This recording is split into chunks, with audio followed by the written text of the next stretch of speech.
Emmanuel Macron was visiting Donald Trump in Washington, and all we are talking about is the body language. For example, how they are cleaning each other's shoulder.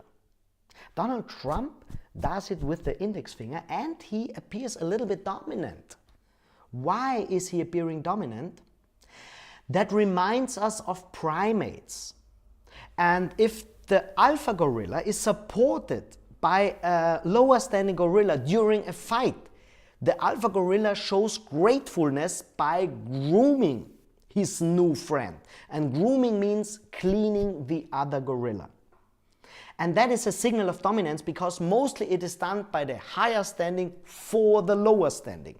That is why mommy is cleaning the mouth of the child, not the other way around. And when we see how they hug each other, we must not forget that also Emmanuel Macron is quite dominant because he set the rules and he set the benchmark. From the beginning on, from the first moment of their encounter, he was looking for physical contact. And that is a French culture thing. Because in France, physical contact is more the rule, is an everyday program. He is used to that. And that is why he is looking much more elegant when touching Donald Trump. And when we see how he is grabbing the shoulder of Donald Trump in that scene, in the first moment, we might think that is a signal of dominance.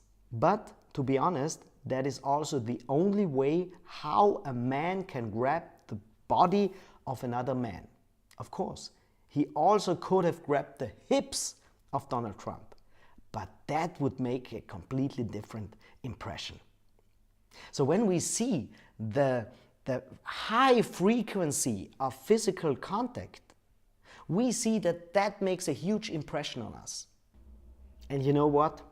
Too often we see politicians standing side by side with a body language like this. And now we saw two politicians hugging each other, looking for physical contact, even grooming each other. Could that be an inspiration also for us?